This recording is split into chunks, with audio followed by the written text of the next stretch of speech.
ఓం శుక్లాంబరధరం విష్ణుం శశివర్ణం చతుర్భుజం ప్రసన్నవదనం ధ్యాయే సర్వవిఘ్నోపశాంతయే సదాశివసమారంభాం శంకరాచార్యమధ్యమామస్మదాచార్యపర్యంతాం వందే గురుపరంపరాం శృతిస్మృతిపురాణానాం ఆలయం కరుణాలయం నమామి భగవత్పాదశంకరం లోకశంకరం వాగర్ధవ సంపృక్త వాగర్ధః ప్రతిపత్తయే జగతః పితరౌ వందే పార్వతీ పరమేశ్వరౌ కూజంతం రామ రామేతి మధురం మధురాక్షరం ఆరుహ్య కవితా శాఖాం వందే వాల్మీకికోకిలం ఆపదామపహర్తారం ధాతారం సర్వసంపదాం లోకాభిరామం శ్రీరామం భూయో భూయో నమామ్యహం సదానంబవృక్షస్య మూలాధివాసా సుధాశ్రావణం దక్తిమప్యప్రియంతం తరం కల్పవృక్షాదికం సాధయం తనమామీశ్వరం సద్గురుం సాయినాథం.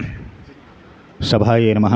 శ్రీ షిరిడి సాయి ఆధ్యాత్మిక సత్సంగ కార్యక్రమం ప్రతి శనివారం కూడా భక్తుల గృహాల్లో నిర్వహణ చేసుకుంటున్నాం. చక్కగా ఈ శనివారం నవంబర్ 15వ తారీఖు ఈ ప్రాంతం సాయి సత్సంగ వార్షికోత్సవం 13వ వార్షికోత్సవం రావడం, అది శనివారం రావడం, ఏకాదశి తిథి కలిసి రావడం, ఇన్ని విశేషణాలు ఉంచుకుని ఈ వాటి కార్యక్రమాన్ని చక్కగా మరి ఉదయం స్వామి యొక్క వ్రత కార్యక్రమాలు, సాయం సంధ్య వేళ కార్తీక మాసంలో హరిహర ప్రీతికరమైన మాసంలో ఆ హరి గురించి చక్కగా శ్రీమద్ రామాయణానికి సంబంధించిన విషయాలను తెలుసుకునేటువంటి ప్రయత్నం చేస్తూ కొన్ని విశేషమైనటువంటి పుణ్యతిథులు వారాలు మనకు ఉంచి ఒక చక్కనైనటువంటి ఘట్టాలని స్వామి మనకు అందడం జరుగుతుంది. సరిగ్గా 2 వారాల క్రితం కార్తీక శుద్ధ ఏకాదశి శనివారం మన పోకల ఆదిబాబు గారింట్లో స్వామిక కళ్యాణ మహోత్సవాన్ని చెప్పుకున్నాం. చాలా అరుదుగా వచ్చేటువంటి వారాలు తిథులు కలిసి రావడం, అందున ఈ ప్రత్యేక ఈ కార్తీక వైశాఖ మాఘమాసాల్లో కలిసి రావడం ఎంతో విశేషమైనటువంటి రోజులు అన్నమాట. అటువంటి రోజును చక్కగా సార్థకం చేసుకోవడం, భగవత్ కథల చేత భగవద్గణ ఆ గానం చేత మనం తరించేటువంటి ప్రయత్నం చేయడం చాలా అరుదు అన్నమాట. ఈ టైంకి ఈ సందర్భానికి ప్రపంచంలో ఎన్నో చోట్ల ఎన్నో జరుగుతూ ఉంటాయి. ఎంతోమంది కొన్ని కోట్ల మంది జనం ఉన్నారు, ఎవరు పనుల వాళ్ళ నిమగ్నమే ఉన్నారు. ఎవరు ఏకాదశి శనివారాన్ని ఉపయోగించుకుంటున్నారు అంటే ఎక్కడో మీలాంటి కొంతమందికి మాత్రమే ఇటువంటి సదవకాశం లభిస్తూ ఉంది. ప్రపంచమంతా అల్లకల్లోలతో అలవడించిపోతూ ఉంది. నిన్న కాకమున్న బాంబు బ్లాస్టింగ్ ఢిల్లీలో ఏమిటయ్యా ఎంతమందికి పోయారు? ఎన్నో విపత్కర పరిస్థితులు జరుగుతున్నాయి. ఎక్కడా ప్రపంచంలో శాంతి లేదు, సౌఖ్యం లేదు. దీనికి కారణం ఏమిటయ్యా అంటే జనాల్లో ఆధ్యాత్మిక భావాలు తగ్గిపోవడమే. ఆ భావాలు ఉన్నప్పుడు ఈ అకృత్యాలు చేయాలనేటువంటి ఆలోచన ఎంతమందికి వస్తుంది? ఇలాగా రాదుగా.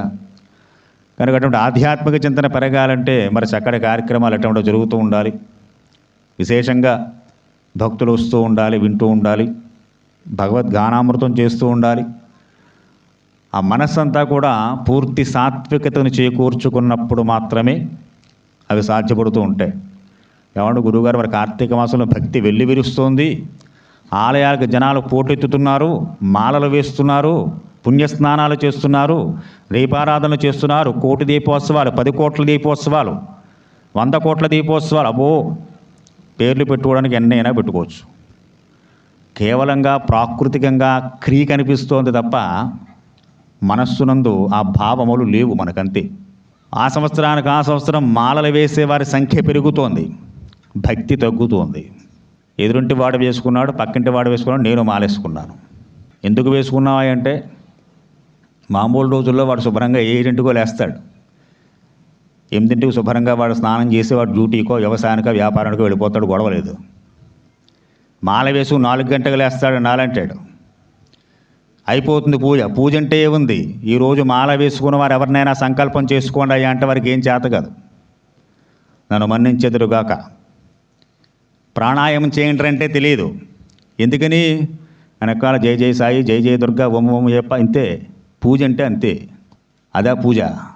ఒక్కరికి పూజ చేయడం చేత కాదు, సంకల్పించడం చేత కాదు, ప్రాణాయామం చేసుకోవడం చేత కాదు, మంత్రపుష్పాన్ని నీడిస్తే తాగుతాడు, లేదా కింద వస్తాడు. ఏమిటి మరి ఏమిటి నువ్వు మాల వేసుకుని ఏం చేస్తున్నావు? 18 సార్లు మాల వేశానంటే 21 మార్లు వేశాను, 32 సార్లు కొండెక్కాను, 32 సార్లు కొండపైకి 3 బస్సులు ఎక్కుతున్నాయి. నువ్వు ఎక్కేది ఏమిటి? రోజు ఎక్కుతాయి. నువ్వు ఎక్కేది ఏమిటి? నీకన్నా ఎక్కువ పుణ్యం రావాలి కార్లకి.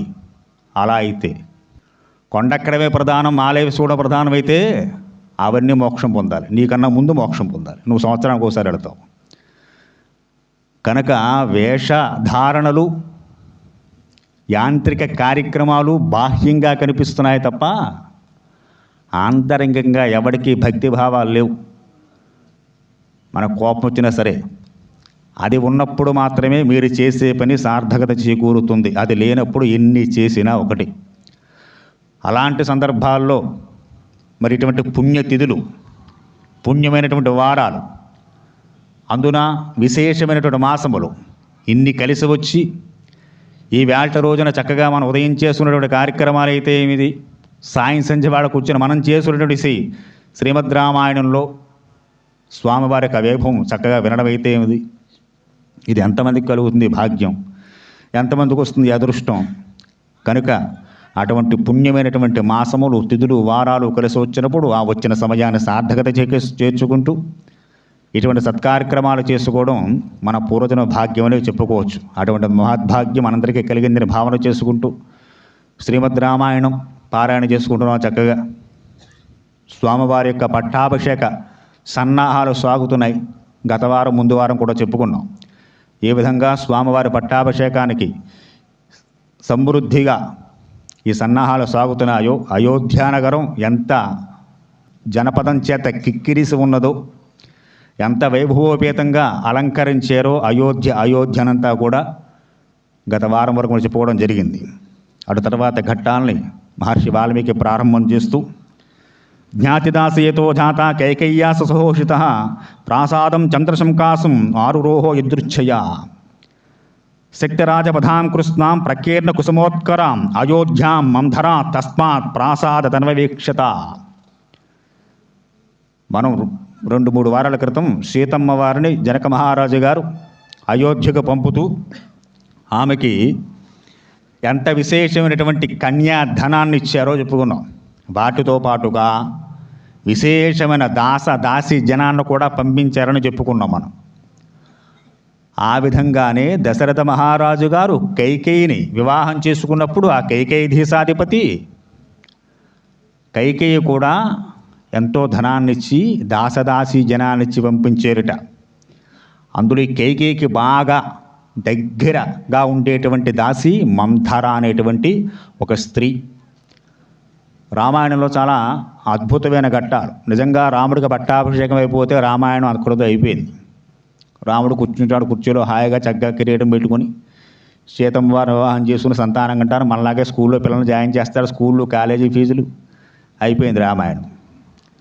ఎక్కడెక్కడ రామాయణం అలా ఆగుతుందో అక్కడక్కడ చక్కగా ఒక స్త్రీమూర్తి వచ్చి ముందుకు నడిపిస్తూ ఉంటుంది. ఇది రామాయణంలో ప్రత్యేక ఘట్టాలు. రాముడు పట్టాభిషేక ముహూర్తం పుష్యమీ నక్షత్రంలో రేపు శ్రీరామచంద్రమూర్తి వారికి యవ్వరాజు పట్టాభిషేకం చెయ్యాలి. దశరథ మహారాజు గారి యొక్క కోరిక. మంత్రులకి, పురోహితులకి, సామంతులకి, సమస్త జనావళికి ఆజ్ఞలు వేసేశారు. పట్టాభిషేక ముహూర్తానికి ఏవేవి ఎప్పుడెప్పుడు ఎలా ఎలా జరగాలో, ఏ సన్నాహాలు చేయాలో అన్నీ వేశారు చక్కగా. అదే సందర్భంలో ఈ కైకేయ కూడా ఆ రోజు కన్యాధనంతో వచ్చినటువంటి మంధర ఆమె కుబ్జా అన్నారు. అంటే గూనిగా ఉంటుందిట, నడుము వంగిపోయి ఆ పైకి మోపు బాగా పైకి తేలిపోయి గూనితో వంగి నడుస్తూ ఉంటుంది మంధర. అటువంటి మంధర చక్కగా ఈ రాజు యొక్క అంతఃపురం బాగా ఎత్తైనటువంటి ప్రాకారాన్ని ఎక్కి అక్కడి నుంచుని పతాకాభిర్వరాభి ధ్వజైచ్చే సమలంకృతాం వృతాం ఛందపదైచ్ఛాసి త్రిస్నాత జనైర్మృతాం. చక్కగా బాగా ఎత్తైనటువంటి రాజప్రాసాదం ఎక్కి అక్కడి నుంచి ఒకసారి క్రిందకు చూస్తోందిట. బాగా ఎత్తైన బిల్డింగ్ ఎక్కితే ఊరంతా కనిపిస్తుందిగా మనకి. కనుక అంత ఎత్తైన ప్రసాదం నుంచి చూసి అక్కడి నుంచి నగరంలో ఉన్నటువంటి కోలాహలాన్నంతా ఒక్కసారి ఆ మందర వీక్షిస్తోంది, చూస్తోందిట. ఎక్కడ చూసినా ధ్వజ పతాకాల రపరపలు, చిన్న చిన్న వీధుల నుంచి రాజవీధుల వరకు, రాజమార్గాల వరకు శుభ్రపరిచి కళ్ళాపజల్లి మహోత్సాహంతో జనులంతా చాలా ఆనందదాయకంగా ఉన్నటువంటి ఆ కోలాహలాలన్నీ చూసింది. ఎక్కడ చూసినా పూలమాలలు, మధుర పదార్థాలు, నృత్య గీత వాయిద్యాలు, బ్రాహ్మణుల యొక్క వేదఘోషలు ఇవన్నీ చూస్తోందట. ఆపైనే కౌసల్యాదేవి కూడా ఉంది. ఉత్తమేనాభిసంయుక్త హర్షేనార్థ పరాసతి రామమాత ధనం కింనా జనేభ్య సంప్రయచ్చతి. కౌసల్యాదేవిని చూసి మందర్ అంటూ ఉంటారు, రామమాత అని పిలుస్తోంది. అంటే ఓ రాముడి తల్లి. ఇదే పెద్ద చిక్కు. మహాభారతం యుద్ధం ఎలా ప్రారంభమైంది? ధృతరాష్ట్రుడు ప్రశ్న మొట్టమొదటి శ్లోకం వస్తుంది. మామక పాండవాచైవ కిమకుర్వత సంజయ ధర్మక్షేత్రే కురుక్షేత్రే. ధర్మక్షేత్రమైన కురుక్షేత్రంలో నా వాళ్ళు పాండవులు ఏం చేస్తున్నారయా అంటే, పాండవులు నీ వారు కారా? నీ తమ్ముడు బిడ్డలేగా, తమ్ముడు బిడ్డలు నీ బిడ్డలవరా?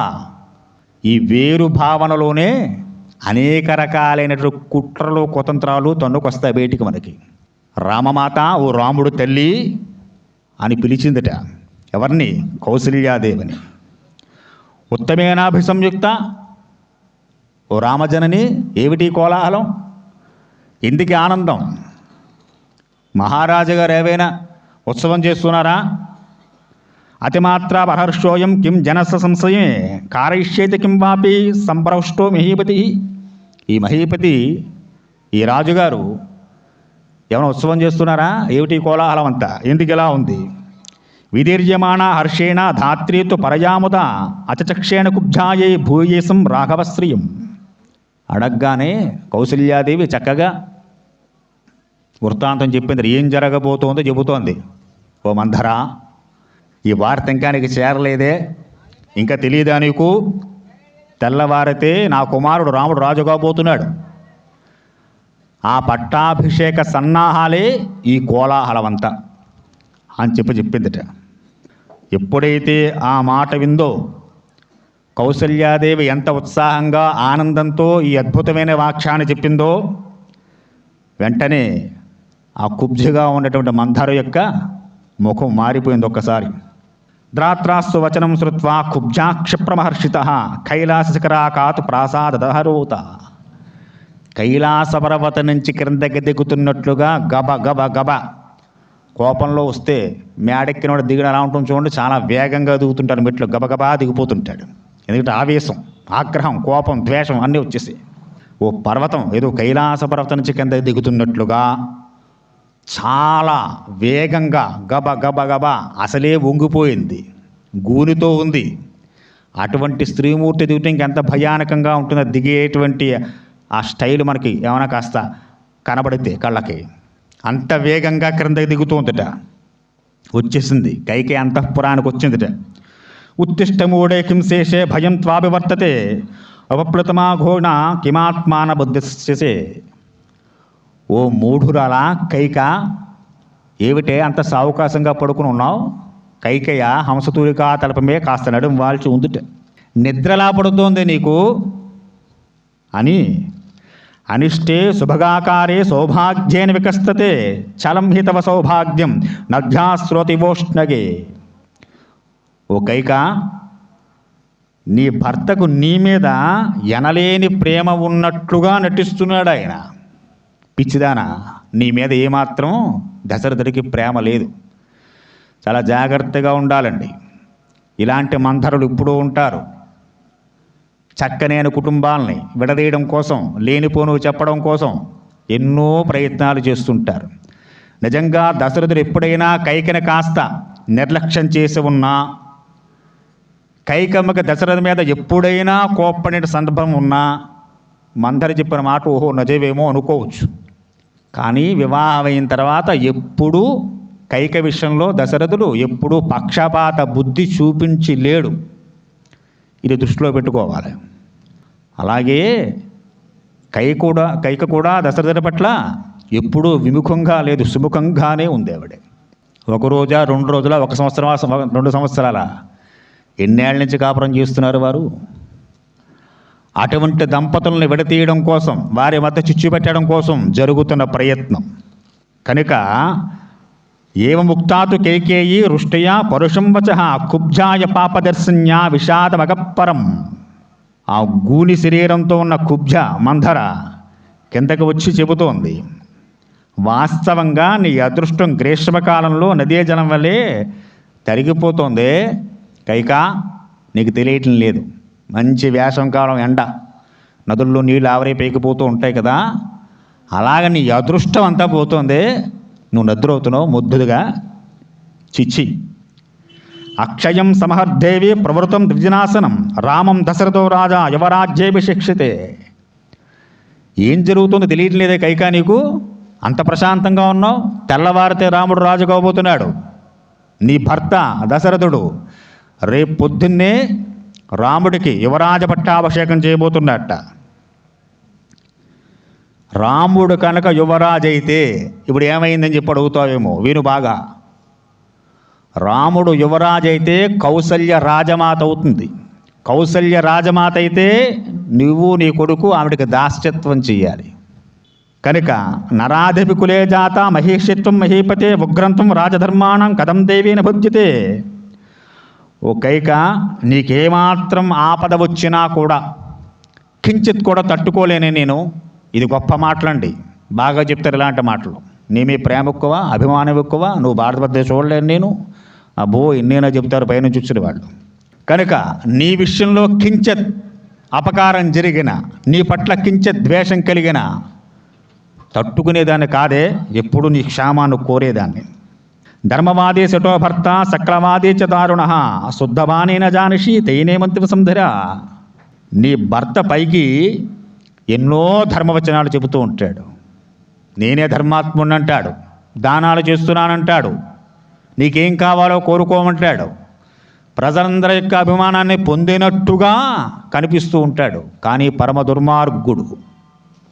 నిన్ను వంచిస్తున్నాడే, మంచి మాటలు చెప్పి నీ మీద ప్రేమ ఉన్నట్టు నటించి ఆ ప్రేమతో నీ చేత అన్ని పనులు చేయించుకుని ప్రతి సందర్భంలోనూ నిన్నెప్పుడూ వెలితిగానే చూస్తున్నాడు కైక. కాబట్టి అపహాస దుష్టాత్మ భరతం తవ బంధుషు కాళ్యే స్థాపయితారామం రాజ్యే నిహితగంటకే. కపటి అయినటువంటి నీ భర్త చేస్తున్న గొప్ప పని ఏమిటో చేసావా? భరతుడిని దూరంగా పంపించేసి నీ కొడుకుని ఆ భరతుడి లేని సందర్భంలో రాముడికి పట్టాభిషేకం ముహూర్తం పెట్టాడే, ఇంతకన్నా దారుణం ఉంటుందా? శత్రు ప్రతిపదావాదైన మాత్రేణ సకామ్యయ అశీష విషయంకేవ బాలే ప్రహృతి సస్య. ఓ అమాయకురాలా, దశరథుడు నీకు పతి రూపంలో ఉన్నటువంటి శత్రువు, నీ శత్రువు నీకు మొగుళ్ళో వచ్చాడు. ఈ విషయాన్ని తెలుసుకోలేక నువ్వు తల్లి వలె ఆయనకి హితాన్ని చేకూరుస్తున్నావు, ఒళ్ళో పెట్టుకుంటున్నావు. ఒక మహాకాల సర్పాన్ని తీసుకొచ్చి ప్రేమగా ఒళ్ళో పెట్టుకుని చేసే పని ఏమిటి అంటే కాటేసి వెళ్ళిపోతుంది. నీ భర్త కూడా అంతే. కాబట్టి పైకి చాలా మంచిగా ప్రేమ ఉన్నవాళ్ళలాగా నీ మీద అభిమానం ఉన్నవాళ్ళలాగా చేస్తున్నాడు. ఇవేమీ నిజాలు కావు. మందరాజ వచశ్రుత్వ సయనాస శుభానన ఉత్తస్థో హర్ష సంపూర్ణ చంద్రలేఖేవ సారథి. ఎప్పుడైతే మందరి లాంటి మాటలు పలుకుతోందో చక్కగా అంతవరకు తలపమే సేనించున్నట్టు కైకేయ ఒక్కసారి పైకి లేచించట. ముఖమంతా ఆనందంతో వెలిగిపోతోంది ఆవిడికి. దీనివల్ల శ్రీరామ పట్టాభిషేక శుభవార్త వినగానే ఆవిడ మనస్సులో ఏ విచారాలు లేవండి రాముడి పట్ల. మహదానందంతో ముఖం వెలిగిపోతోంది. శరత్కాలంలో చంద్రుల్లా వెలిగిపోయింది కైకాదేవి యొక్క ముఖం రాముడి పట్టాభిషేక వార్త వినగానే. చాలా ఆనందపడిపోయింది. గభాలను పైకి లేచింది. మంధరా, ఏం మాట్లాడుతున్నావే, నిజమా? రేపు పొద్దున రాముడు పట్టాభిషేకం అవుతున్నాడా? ఆహా, ఎంత గొప్ప శుభవార్త చెప్పేవే. ఏమివ్వను నీ దగ్గర, నాకు ఏముంది నీకు ఇవ్వడానికి? గబగబా మెడలో ఉన్నటువంటి మంచి హారాన్ని తీసి, ఇదంత మందరే మహ్యం అఖ్యాసే పరమం ప్రియం ఏతన్మే పరిఖ్యాతం కింవా భూయకురోమితే. ఇదిగో నా దగ్గర ప్రస్తుతం ఇదే ఉంది, ఇది తీసేసుకో. మెడలో ఉన్న ఒక మంచి హారాన్ని తీసి, మందరా తీసుకోవే అని ఒక్కసారి ఆ మందరికి ఇచ్చింది ఎవరు? కైకేయ. అంత ఆనందపడినది కైకేయ. రాముడంటే ఎంతో ప్రీతి కైకికి. భరతుడు కన్నా రాముడు ఎక్కువ సేవ చేశాడు కైకమ్మకి. తులసీదాస్ గారు రామచరితమానసులో చెబుతారు, ఎన్నేళ్ళున్నాడు భరతుడు అమ్మమ్మ గారింట్లో? సుమారుగా 12 సంవత్సరాలు ఉన్నట్టండి. మరి రామాయణం కాదు, వాల్మీకి రామాయణం కాదు, రామచరితమానస తులసీదాస్ గారిది. అందులో చెబుతారు 12 ఏళ్ల కాలం పాటు భరతుడి కన్నా ఎక్కువ సేవ చేసేట రామచంద్రమూర్తి వారు కైకమ్మకి. కౌసల్య దగ్గర కన్నా రామచంద్రమూర్తి వారి కైకమ్మ దగ్గర ఎక్కువ ఉంటూ ఉండేవారట. అంటే వారిద్దరి మధ్య అన్యోన్యం, ప్రేమానురాగాలు ఎంత గొప్పగా ఉన్నాయో అర్థమవుతుంది మనకి ఆ ఘట్టాల ద్వారా. కాబట్టి మిక్కిలి ప్రేమాస్పాదులైనటువంటి ఆ మందరిని చూసి ఆనందంతో ఉబ్బి దబ్బిబ్బులైపోయి చక్కటి ఒక ఆహారాన్ని తీసేసి వెంటనే మందరికి ఇచ్చింది. తీసుకోవే, ఎంత మంచి వార్త చెప్పావు నాకు మందర, చెవుల్లో అమృతం పూసినట్లుంది నాకు అని చెప్పి ఎప్పుడైతే ఇచ్చిందో మందర మాట్లాడుతుందట, ఓ మూర్ఖురాలా, ఇచ్చిన హారాన్ని విసిరేసింది. చిచి, నీకు నిద్ర ఎలా పడుతుంది, ఆ సంతోషం వీటిని ముఖంలోనూ. తెల్లవారితే రాముడు రాజు కాబోతున్నాడు, నీ గతేం కాను. భరతాదేవ రామస్య రాజ్యసాధారణమద్భయం తద్వజంచ విషణ్ణాస్మి భయం భీతార్థజాయితే. నాకు భయంగా ఉంది నేను చూస్తుంటేను, పిచ్చిగా నెక్కింది నీకు. ఏమిటా సంతోషం, ఏమిటి ఆనందం, ఏమిటి బహుమానాలు, ఏమిటి, ఎందుకు ఇస్తున్నవన్నీ? రాజ్యాధికారం పొందే విషయంలో రాముడంతో భరతుడు కూడా అంతే. నీ భరతుడికి ఆ స్థాయి, అర్హత ఉన్నాయి, రాముడికే కాదు. కాబట్టి రేపు పొద్దున రాముడు రాజైతే మొదటి శత్రువు నీ కొడుకు నువ్వే అవుతారు. రాముడు తర్వాత పుట్టినవాడు భరతుడండి. మనం చెప్పుకున్నాం మొదట్లో ప్రారంభంలో. పునర్వసు నక్షత్రంలో ఆయన పుడితే పుష్యమి నక్షత్రంలో భరతుడు పుట్టాడు. కాబట్టి మొట్టమొదటి శత్రువులు నువ్వు నీ కొడుకే అవుతారు. కైక నీకు తెలియడం లేదు. లక్ష్మణోకి మహాశ్యేషో రామం సర్వాత్మనగత శత్రుఘ్నశ్చాపి భరతం కాకుస్తం లక్ష్మణోయధ. రాముడికి లక్ష్మణుడు తోడు ఎలా అంగరక్షకుడుగా ఉంటాడో నీ కొడుకు భరతుడికి శత్రుఘ్నుడు అంగరక్షకుడుగా ఉంటాడు. రాముడి బలం లక్ష్మణుడైతే భరతుడి బలం శత్రుఘ్నుడు. బాగా గుర్తుపెట్టుకో. నీకు ఇంకా ఏం అర్థం కావడం లేదు, పిచ్చిదానిలాగా బహుమతులు ఇస్తున్నావా? ప్రాప్తం సమహితిం ప్రీతిం ప్రతీతాం తమహద్విషం ఉపస్థాస్యాస కౌసల్యాం దాసవీత్వం కృతాంజలి. ఇంకో విషయం బాగా గుర్తుపెట్టుకో అమ్మా. శ్రీరాముడు యువరాజు అవ్వడంతో రాజ్యాధికారం రాజమాత కౌసల్యాదేవి చేతులకు వెళుతుంది. పోనీ తర్వాత నీ కొడుకు ఏమైనా వస్తుందా? రాముడు తర్వాత మళ్ళీ రాజ్యాధికారం పొందే అర్హత రాముడికి పుట్టే బిడ్డలకే ఉంటుంది.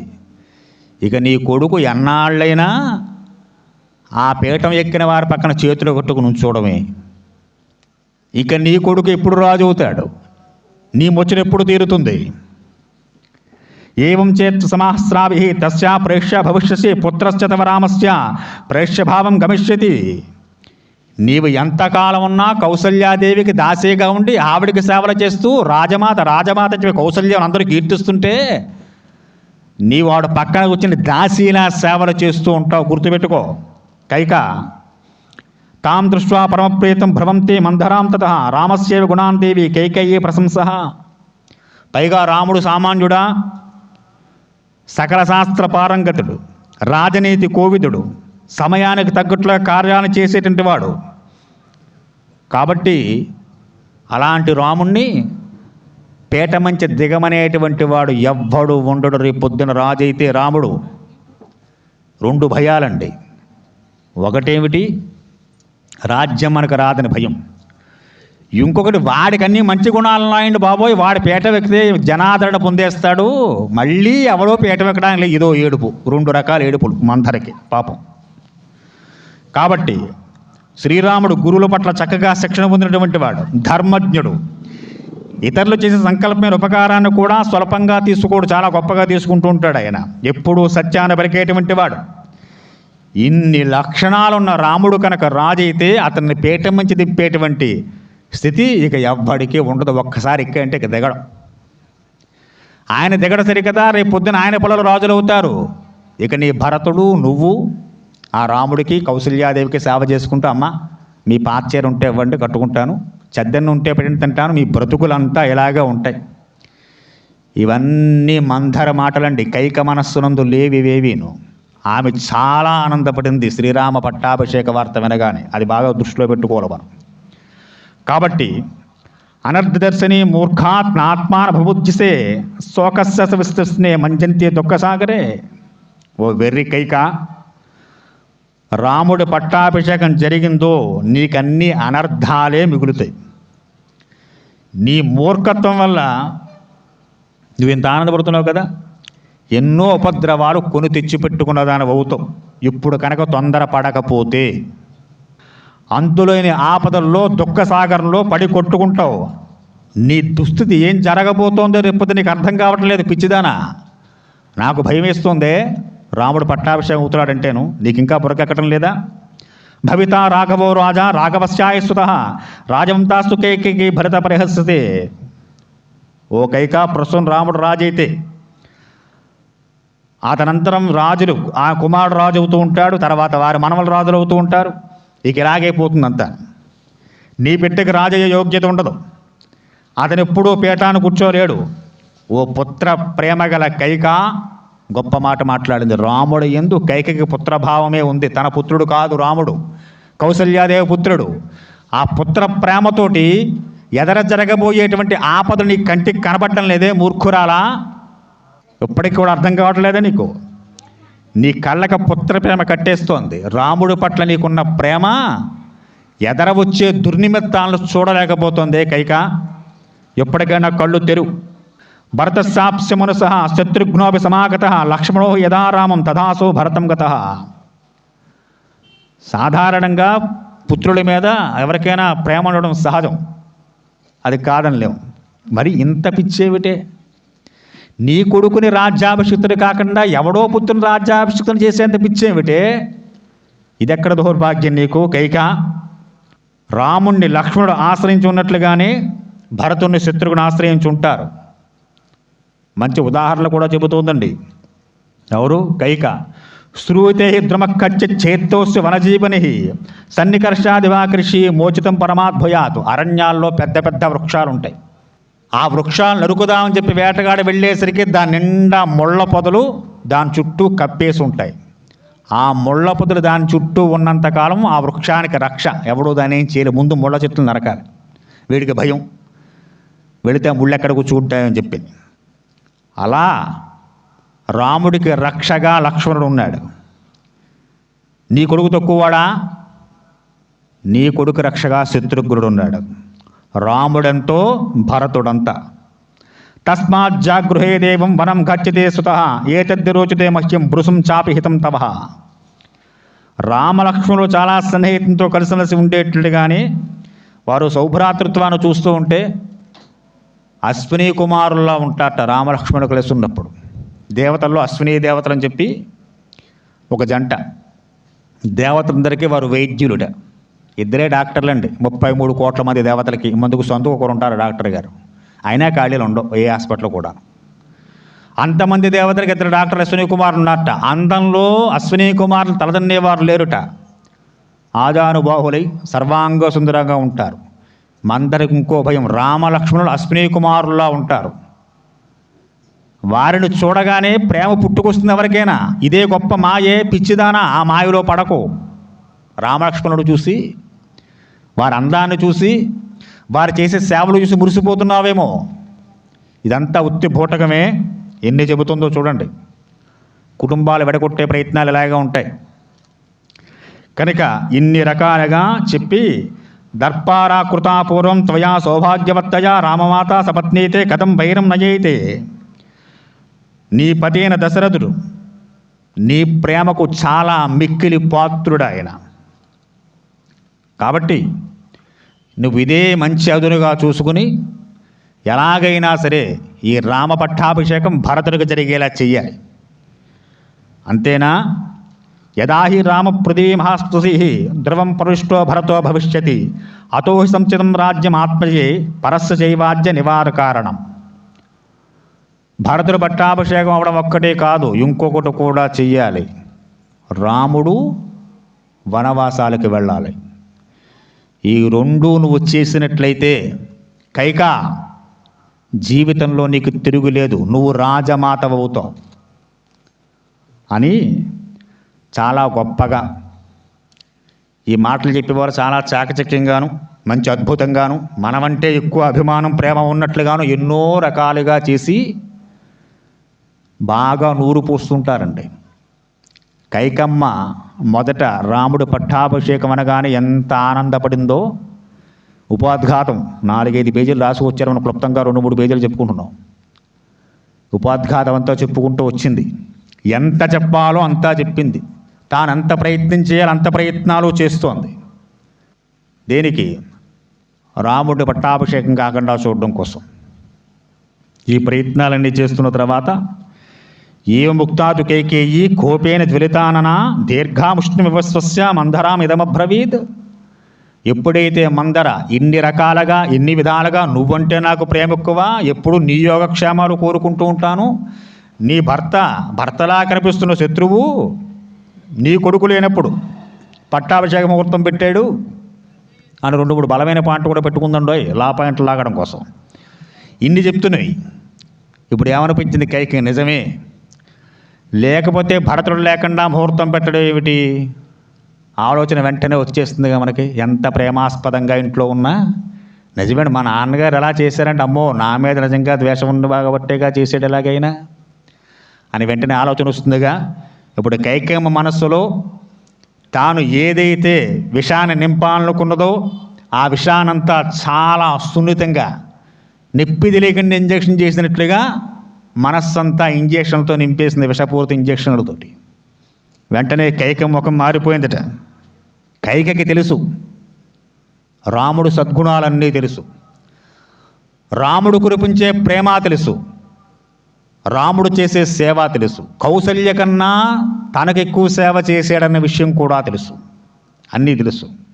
హజ్జరామవత క్షిప్రం వనం ప్రస్థామయామ్యహం యువరాజ్యేన చ భరతం క్షిప్రమేవాభిషాయిచే.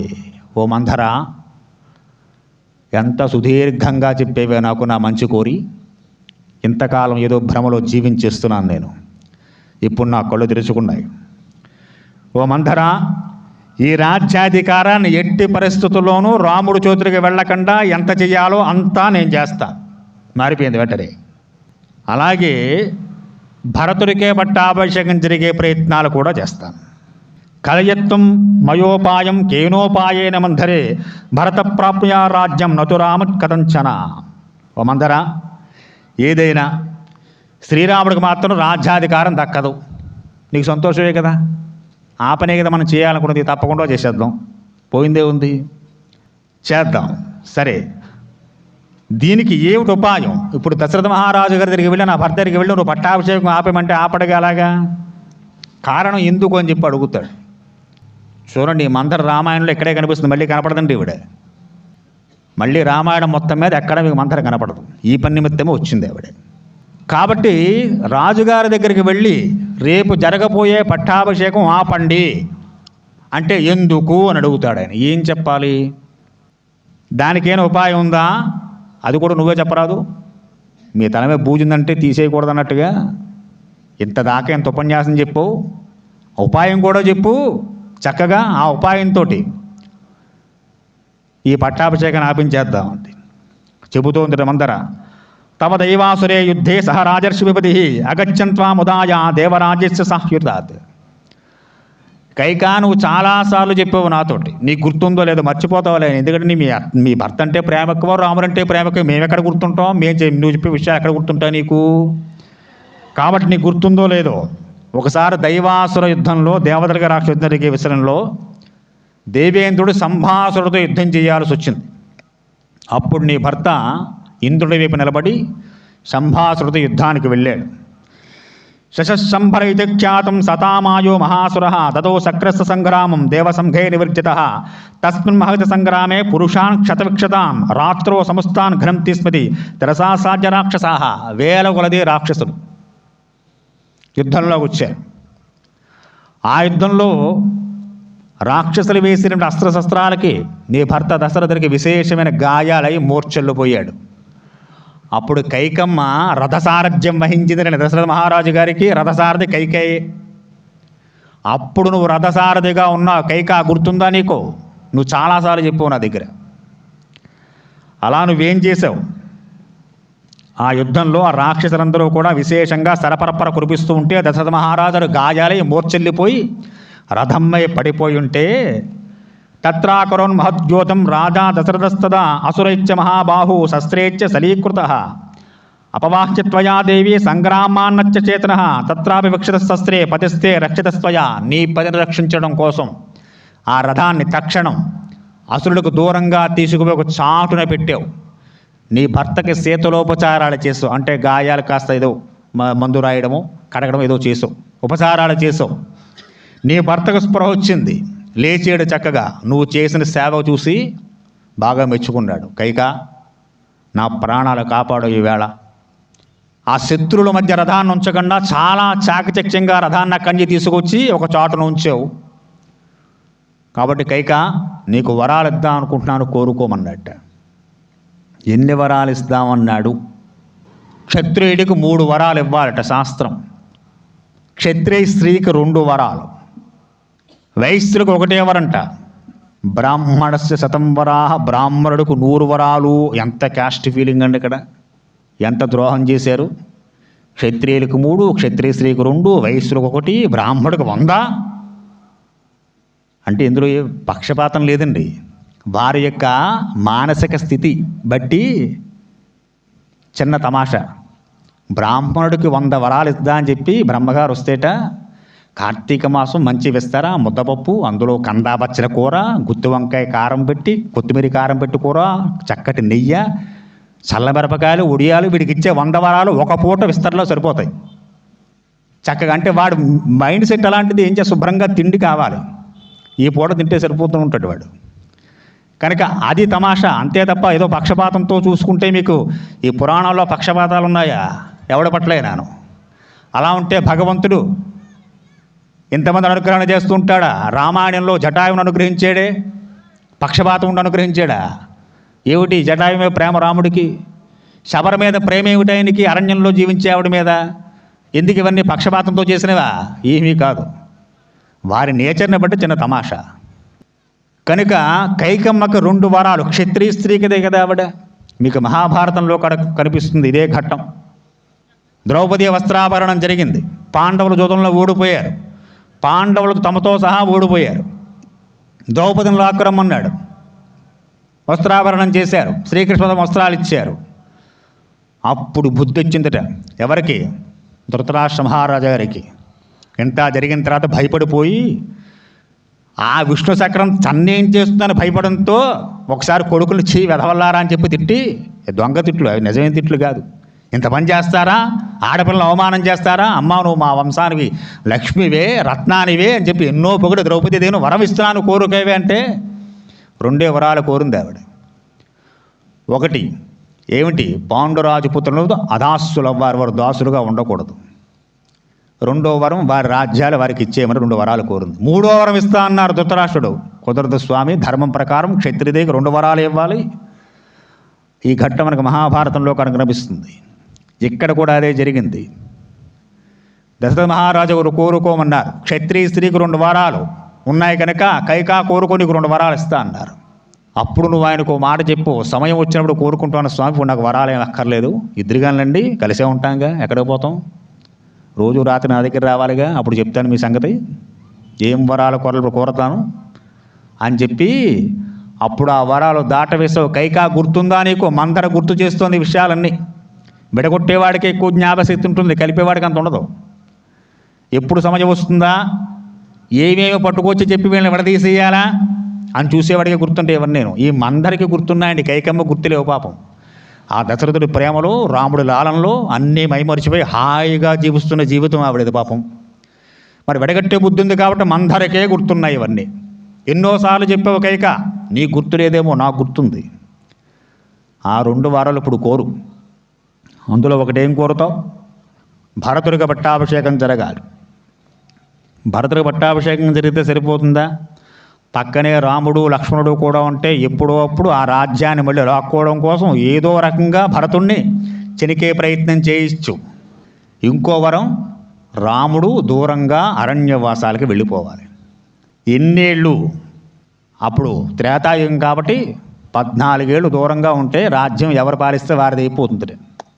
ద్వాపరం దగ్గర వస్తే 13 సంవత్సరాల పాండవులకి, 12 ఏళ్ళ అరణ్యవాసం, 1 సంవత్సరం అజ్ఞాతవాసం. కలియుగంలో 10 ఏళ్ళకి వచ్చింది. 10 ఏళ్ళు ఒక ఇంట్లో ఉంటేట ఇంక ఇల్లు వాడిదేట. ఏమంటే తెలుసా? అలా కూర్చోండి అద్దెకి తీసుకుని హాయిగా 10 ఏళ్ళ కాదు, 12 అంటే ఇంకో జగదీష్ గారు చెప్తారు 12 సంవత్సరాలట. చక్కగా అద్దె దేశంలో కూర్చొని ఇల్లు మీదే కాలుగా చేయక్కర్లేదు. కాబట్టి 14 ఏళ్ళు వనవాసానికి వెళ్ళాలి. అలా చేయండి. ఈ 2 వరాలు కోరమందిట. ఎవరు? మందర. సరే, రామాభిషేక సంభారాత్ నిగ్రహస్య వినివర్తయే తవౌరు యాచభర్తారం భరతస్యాభిషేచనం ప్రవాజానం తు రామస్యాత్వం వర్షాన్ని చతుర్దశ. 14 ఏళ్ళు రాముడు వనవాసం చేయాలి, భరతుడికి పట్టాభిషేకం చెయ్యాలి. చతుర్దశ వర్షాన్ని రామే ప్రజవాద్రితవనం ప్రజాభావగ్ని స్నేహం స్థిరపుత్రో భవిష్యతి. 14 ఏళ్ళు ఎప్పుడైతే రాముడు దూరంగా వెళ్ళిపోయాడో ప్రజలు రాముడిని మర్చిపోతారు. నీ కొడుకుమే ప్రేమ పెంచుకుంటారు. అయోధ్యావాసులందరూ కూడా 14 ఏళ్ళు భరతుడు పరిపాలన చేసిన తర్వాత నీ కుమారు చూపించే ప్రేమ వాత్సల్యాలు, ఆ రాజ్యపాలన చూసి భరతుడే మాకు కావాలని చెప్పి భజించేస్తారు రేపు పొద్దున ప్రజలందరూ. కాబట్టి ఇక రాజ్యం ఎప్పుడు నీ కొడుకే ఉంటుంది. క్రోధాగారం ప్రవిశ్చార్జ కుద్ధే వాంసుదే సుదే శ్వేషానంతరిత్తాయం త్వం భూమౌ మలమానసిని. కాబట్టి ఓ కైక, ఆ రోజు సంభాషణ సంహరించే విషయంలో దశరథ మహారాజు గారు నీకు ఇస్తాన్న 2 వారాలు ఇప్పుడు కోరి ఈ రాజ్యం నిష్కంటకం చేసుకో, శత్రువులు లేకుండా చేసుకోవే పిచ్చిదానా అని ఎన్నో విధాలుగా చక్కగా ఆ మందర కైకెమ్మకి ఏవేవి నూరిపోయాలో అవన్నీ నూరిపోస్తుంది. నువ్వేం చేయాలి? ఇలా వెళ్ళి కోరితే కుదరదుగా. దశరథుడు వస్తాడు ఈవేళ సాయంత్రం. ఎలాగో పత్నులందరికీ రేపు జరగబోయే రామ పట్టాభిషేక వార్త చెప్పడం, మిమ్మల్ని అందరినీ సంతోషింపచేయాలని శుభవార్త చెప్పడం కోసం వస్తాడు మీ గృహాలకి. నువ్వు చక్కగా అలంకరణ చేస్తున్న మంచమే కూర్చుంటే ఆయన కూడా బాగుందనుకుంటాడు. ఎలా ఉండాలో కూడా చెప్పిందండి. నువ్వు ఎక్కడికి వెళతావు? క్రోధాగారంలోకి వెళ్ళు. రాజులకి చక్కగా హంసదులుగా తలపాలు, బెడ్రూములు వేరు, అలకొస్తే అలక మందిరాలు వేరుగా ఉండేవి. కోపం వస్తే గదిలో పోయి కూర్చోవాలి. అప్పుడు వస్తారు రాజుగారు, ఇక్కడ కనపడలేదు రాణిగారు ఎక్కడ ఉన్నారా అని. అలక మందిరంలో ఉందంటే ఏం వచ్చిందో ఆవిడికి మళ్ళీ బుజ్జగించాలి, బామాలాలి, బ్రతిమాలాలి, నీకేమైనా ఇస్తాననాలి, ఎన్నో చెయ్యాలి మళ్ళీ ఆవిడ ప్రసన్నం చేసుకోవడం కోసం. అలక మందిరం వేరు, బెడ్రూమ్ వేరు, వంటగా అబ్బో ఎన్ని ఉంటాయి రాజులంటే మాటలా. కనుక నువ్వు వెళ్ళి అక్కడ కూర్చో. బెడ్రూమ్లో కూర్చున్నావు అనుకో దిక్కుమాలదానా, వెళ్ళి అక్కడ కూర్చో. కాబట్టి నువ్వు అక్కడికి వెళ్ళి అత్రత్రేతే ప్రతిమోక్షం మూలాం కుబ్జే హిరణ్మయి అభిషిక్తే చ భరతే రాఘవేచన్ వనం గతే. అక్కడ వెళ్ళి కూర్చుని నీ భర్త దశరథుడు రాగానే చక్కగా నువ్వు ఈ వరాలు కోరి నీకు కావలసిన కార్యాన్ని చక్కగా చేసుకోవే అని చెప్పిందిట. చాలా ఆనందం వేసింది కైకి. మంచి సమయానికి చక్కటైనటువంటి ఆలోచన ఇచ్చేవే, లేకపోతే వరాల్సింది గుర్తుండి చావదు నాకు. మంచి సమయాన్ని గుర్తు చేసావు. ఓ కుబ్జ, శ్రీరాముడు వనాలకి వెళ్ళగానే భరతుడు పట్టాభిషేకం చేసుకోగానే నీకేం చేస్తానో తెలుసా? నీ నెట్టి మా గూనుంది చూసావా, దానికి బంగారు తొడుగు చేయిస్తాను. కైకమ్మ వరాలు ఇస్తోందండి మందరకి. జాత్యేన సువర్ణేన సువిష్టేన మందరే అబ్ధాటాచ ప్రీతాచ లేపయిష్యామి తెస్తగు. దాసీల్ని పెట్టి ఆ గూనికి చక్కటి సుగంధ లేపనాలను పూయిస్తానే నీకు. ముఖేచ తిలకం చిత్రం జాతరూపం మయం శుభం కరిష్యామతే కుబ్జే శుభాన్యాభారణిచ. దానికి చక్కటి రత్నాల మాలలు వేస్తాను. అబ్బా, ఈ ప్రపంచంలో ఎంతోమంది గూని వాళ్ళు ఉన్నారు. అందరూ నీ అంత తెలివితేటలు ఉన్నవారు ఉన్నారే. నీ తెలివంట నీ గూనిలో ఉందే. నీకున్న స్పెషల్ అట్రాక్షను నీ గూని. కాబట్టి కుబ్జా, ఆ గూనికి సువర్ణంతో తొడుగు చేయిస్తాను, రత్నాల మాలలు వేస్తాను, సుగంధ లేపనాలు పూయిస్తానే మందర. పరిధామే శుభే వస్త్రే దేవతేన చరిష్యసి. మంచి వస్త్రాలు కప్పుతాను దాని మీద అని చక్కగా ఆ మందర్ని బాగా పొగిడిందట కైకమ్మ. నవసవున్నేన హే శార్ధో నరత్నేచన భోజనే ఏషమే జీవితం శ్యాంతో రామో యజ్ఞభిష్యచి. బంగారతో రత్నాభరణాలతో కొడుకు అన్నపానాదులతో కానీ నాకు పని లేదే కైక. నేను చెప్పిన పని చేస్తే చాలు. నా గూనుకు తొడుగు చేయిస్తావో రత్నాల మాల తర్వాత అవన్నీ నేను. ఇప్పుడు ముందు నాకు అవి కాదు కావాల్సింది. రాముడు వెళ్ళిపోవాలి రాజ్యంలో, ఏం చేస్తావో చేయి ముందర. నువ్వు పెట్టే భోజనాలు, రత్నాలు, బంగారుతో నాకు అక్కర్లేదే. నువ్వు బాగుంటే చాలు. ఇది గొప్ప మాట అండి. ఈ మాట ఎక్కువ మాట్లాడు. నువ్వు బాగుంటే చాలరా బాబు నాకు. నువ్వు మొత్తం మీ కుటుంబంలో బయటకు వచ్చారు ముందర అర్జెంటుగాను. అని నువ్వు బాగుంటే చాలు, నాకు తొడుగులు అక్కర్లేదు, అన్నపానాలు అక్కర్లేదు, నువ్వు ఇచ్చే సువర్ణాభరణాలు అక్కర్లేదు, నువ్వు బాగుండాలమ్మా కైక అని చెప్పి ఆ మందర చాలా చాకచక్యంగా కైకమ్మ యొక్క మనస్సును ఏ విధంగా మార్చాలో ఆ విధంగా మార్చే ఎన్నో ప్రయత్నాలు చేసింది. ఆ పాపాత్మురాలు చెప్పిన మాటలకు బాగా లోనైపోయిందట మా కైక. చాలా తెలివిగా ఆ కైక తన కర్తవ్యాన్ని ఎరిగి దశరథ మహారాజు గారు వచ్చే సమయానికి తను ఏం చేయాలో అన్నీ సిద్ధం చేసుకొని మందర బోధనల్ని శుభ్రంగా పట్టి తన అలంకారాలని తీసిపడేసింది. అంతవరకు దివ్యమైన వస్త్రాలు వేసుకుని మంచి ఆభరణాలు పెట్టుకుని పువ్వులు పెట్టుకుని చక్కగా ఉంది, లక్ష్మీలా ఉంది. ఎప్పుడైతే ఈ మంత్రి విషయాలని చెప్పిందో, మరి మహారాజు వచ్చి బ్రతిమాలంటే ఎలా బ్రతిమాలతారు? అలకా గృహంలోకి వెళ్ళకుండా రారుగా ఆయన అక్కడ సువర్ణ ఆభరణాలు వేసి కూర్చుంటే బాగోదు కనుక ఆ వేసుకున్న వస్త్రాన్ని తీసేసి ఒక నల్లటి వస్త్రాన్ని ధరించిందిట. ఆభరణాలు పీక పక్కన పడేసింది. జుట్టంతా విరబోసి కింద తన ముడేసి కూర్చుంది. ఇవన్నీ దరిద్ర లక్షణాలండి. జుట్టు ఎరబోసి ఇంట్లో తిరుగుతున్నారంటే కైకమ్మ లాంటి ఇల్లు ఎప్పుడూ బాగుపడదు. కాబట్టి అలాగా తన వస్త్రాభరణాలని ఎటు పడితే అటు విసిరి పడేసింది. దశరథ మహారాజు గారు ముందు రోజు అందరికీ చక్కగా అన్నీ అప్పచెప్పేసి, తనకు మిక్కిలి ప్రేమాస్పదురాలు కైకమ్మ. దేనివల్ల ప్రేమాస్పదురాలు? ముందు చెప్పుకున్న యుద్ధంలో తన ప్రాణాలు కాపాడిందన్న ఒకే ఒక కారణం చేత కైకమ్మ అంటే దశరథుడికి విపరీతమైన ప్రేమ. ఆ రోజు కనుక ఆ యుద్ధంలో కైకమ్మ రక్షించి ఉండకపోతే దశరథుడు లేడిక. ఆ కారణం చేత కైకమ్మ అంటే దశరథుడికి విపరీతమైన అభిమానము, ప్రేమ. ఆ ప్రేమ చేత ముందుగా కౌసల్యాదేవి మందిరానికి వెళ్ళలేదండి ఆయన, సరాసరి కైకమ్మ మందిరానికి వెళ్ళాట. ఎలా ఉంది మందిరం? ఆ అంతఃపురంలోకి వెళుతున్నారు. సుఖపర్షిణ సంఘష్టం క్రౌంచం హంసతురీయతం బాధిత్రే సంఘట్టం కుబ్జవానాయుకాయితం లతాగృహైచ్చగృహే చంపకాశోకశోభితై దాంతరాజ సౌవర్ణవేది కాభిసా సమాయుతం. చక్కనైనటువంటి చిలుకలు, నెమళ్ళు, క్రౌంచ పక్షులు, హంసలు మొదలైనటువంటి చక్కనైన పక్షుల కిలకల రావాల చేత, వీణావేణు మృదంగాల ఆలాపనల చేత అంతఃపురం చాలా శోభాయమానంగా ఉంది. దివ్యమైన లతలు, మంచి మంచి పుష్పాలు, సుగంధాలు ప్రబలించేటువంటి గుమాళింపులు, నిత్య పుష్పల ఫలే వృక్షై వాభీప్యోపి శోభితం దాంతరాజ సవర్ణ సంవృతం పరమైనవహి. నిత్యం పుష్పించే అనేక రకాల పుష్పాలు, వాటి నుంచి వచ్చే సువాసనలు. అలా ఎంతో అద్భుతంగా ఉన్నట్టు అంతఃపురంలోకి వెళ్ళాడు ముందు మహారాజు గారు. బ్రతికేరు అంతఃపురం అంతా, ఎక్కడా కైకమ్మ జాడ లేదు, ఆవిడక్కడ లేదుగా. గతో గృహగతో రాజే కైకేయం పర్యపృచ్ఛత యథాపురం అవిజ్ఞాత స్వార్థాలిప్సమండితం. ఈ కైకమ్మ తన మూర్ఖత్వంతో తాను చేసుకున్నటువంటి ఆ ప్రజ్ఞ అనుసరించి అలికామందిరంలో ఉంది. ద్వారపాలకులు అడిగేట మహారాజు గారు, కైకమ్మ ఎక్కడ ఉన్నది? వాడు భయపడుతూనే చెప్పాడు, మహారాజా కైకమ్మ గారు అలక మందిరంలో ఉన్నారు అని. ప్రతిహారి ధ్రువోవాచ సంతృప్త సుకృతాంజలి దేవదేవి భృసం క్రుద్ధ క్రోధ గారమద్రిపిత. మహారాజాకు కొంచెం భయం వేసింది. ఇప్పుడు కోపం ఎందుకు వచ్చింది కైకికి? ఎవరు దీనికి కారకులు అని చాలా భయపడుతూనే, ఆయనకు ముందు నుంచి భయం ఉంది. రామ పట్టాభిషేకం అనుకున్నప్పటి నుంచి ఆయనకు ఎన్నో అపశకునాలు కనపడ్డాయి. గత వారం ముందు వారం చెప్పుకున్నాం మనం. తోకచుక్కలు పొడుస్తున్నాయి, పీడకలు వస్తున్నాయి దశరథ మహారాజు గారికి.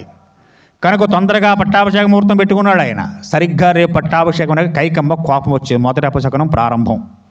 తత్రతా పతితాం భూమం శయానాం అతుదోచితాం ప్రశస్త ఇవ దుఃఖేన శోభస్య జగదపతి. దశరథ మహారాజు గారు ఆ రాణి స్థాయికి తగిన రీతిగా కోపగృహానికి బయలుదేరి వెళ్ళారట. ఆయన కూడా చాలా దిగులు పడుతూ, కంగారు పడుతూ, ఏం జరిగిందో కైకమ్మకి, ఎందుకు కోపం వచ్చిందో, ఎవరు కోపం తెప్పించారో అనుకుంటూనే వెళ్ళేట. శతిమ్మే కుశలా వైద్యా సవిశిష్టాచ సర్వస సుఖితాంత్వాం కరిష్యంతి వ్యాధిం అచక్షభామిని. నేల మీద జుట్టు ముడివేసుకుని కింద పడుకుందిట. నల్లటి చీర కట్టుకుని ఆభరణాలు అటు చెందరందరగా పడేసేసి, కోపం వస్తే ఇంట్లో మనం ఎంత అలరి చేస్తాం, అంతగానే ఎక్కువ అలరి చేసింది ఆవిడ. పడేసి ఉన్న భూమి పడి ఉన్నటువంటి కైకమ్మను చూశాడు దశరథుడు. ఓ భామిని, ఏమైంది? అనారోగ్యం చేసిందా? మన దగ్గర చాలా గొప్ప గొప్ప నిష్ణాతులైన వైద్య శిఖామణులు ఉన్నారు. వారుండగా నీకు భయం ఎందుకు? నీకు మంచి ఆరోగ్యాన్ని తెప్పించేటువంటి వైద్యులు మన దగ్గర ఉన్నారు, నువ్వేం భంగ పెట్టుకోకు. అనారోగ్యం కలిగిందా? లేదా నీకెవరైనా అప్రియాన్ని చేకూర్చారా? నీకు ఇష్టం లేని పని ఎవరైనా చేశారా? అందుకు నువ్వు కోపగించావా? కైక నాకు చెప్పు. లేదా నువ్వెవరికైనా ఏదైనా చేస్తానని చెప్పి మాట ఇచ్చేవా, అది చెయ్యలేకపోయావా? నాకు చెప్పు, నేను చేస్తాను. నువ్వు చెబితే నేను కాదంటానా కైక? తక్షణం చేద్దాం. లేదా ఎవరికైనా నిర్దోషికి శిక్ష పడి అతను నీకు మొరపెట్టుకున్నాడా, దశరథ మహారాజు నేను నేరం చేయకుండా చేశానని చెప్పి బంధించారు తల్లి అని చెప్పని, ఆ నిర్దోషి గురించి నాకు చెప్పడం కోసం భయపడి నువ్వు ఎలా ఉన్నావా? తప్పకుండా నువ్వు చెబితే ఎవరిని విడుదల చేయమంటే విడుదల చేసేస్తాం చెరసాల్లోంచి, చెప్పు. లేదా ఉరిశిక్ష పడిన వాడిని ఎవరినైనా కనుక క్షమించి విడిచిపెట్టాలా, క్షమాభిక్ష పెట్టాలా? ఉరిశిక్ష పడిన వాళ్ళు ఉంటారుగా, అటువంటి వాడిని ఎవరినైనా విడిచిపెట్టాలా? ఆ విషయం నాకు చెప్పడానికి ఏమైనా భయపడుతున్నావా కైక? నువ్వు చెబితే ఎవరినైనా వదిలేస్తా. నీ మాటను ఎప్పుడు కాదన్నాను కనుక. ఎందుకు నీకు ఖేదం కలడానికి కారణం ఏమిటి? లేకపోతే ఏ సంపన్నునైనా అంటే గొప్ప ఉచ్చుసులో ఉన్నవాడిని, మహాత్ముణ్ణి, ధనవంతుణ్ణి నిర్ధనుణ్ణి చేసేయాల. ఎవడో మహాత్ముడు ఉన్నాడు, వాడిని పట్టుకుని నీ కాళ్ళమే పడేయాలా ఎవరినైనాను, గొప్పవాడిని? ఏం కావాలో చెప్పు. హం చేయమదే యాచ సర్వే తవ సమాగ నతే కించిత్ ప్రాయం హ్యాం తమముత్సహే. నేను, నా పరిజనం, మంత్రుడు, సామంతుడు వీరందరూ కలిసి ప్రాణాలుడ్డైనా సరే నువ్వు ఏం చెప్తే అది చేయడానికి నాతో సహా అందరూ సిద్ధంగా ఉంటారు. నీ మాట నేను కాదన్నగా.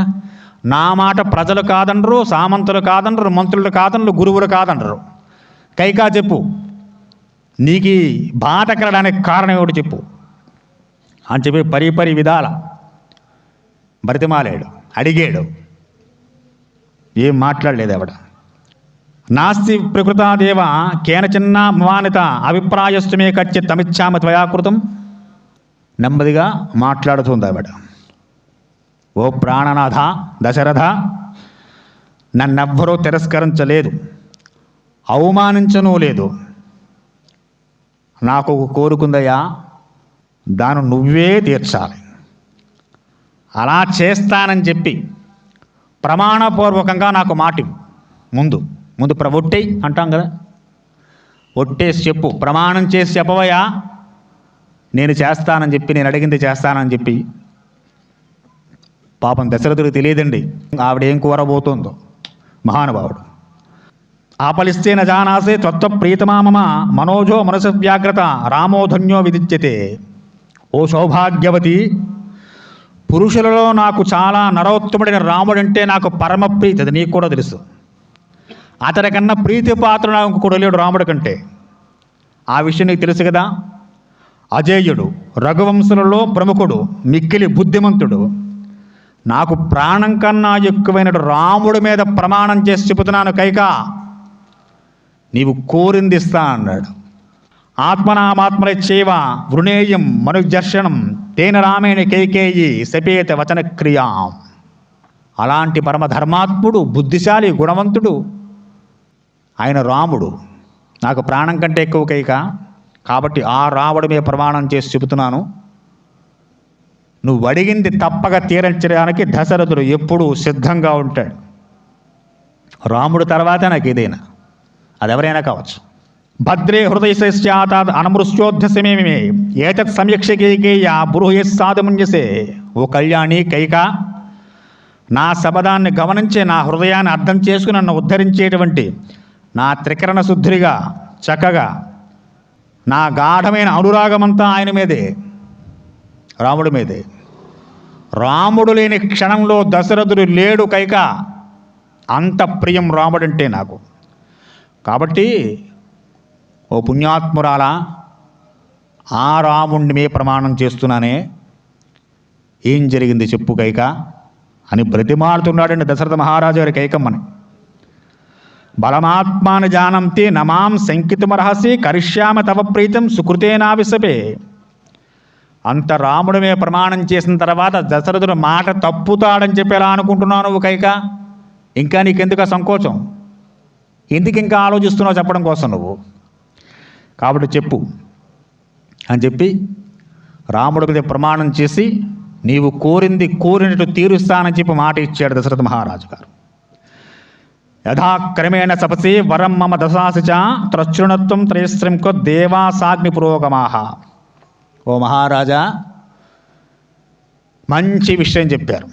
ఎక్కడికి రావాలో, ఏ దారికి రావాలో ఆ దారికి వచ్చారు. ఇప్పుడు ప్రశాంతంగా ఉంది. తప్పకుండా చెబుతాను.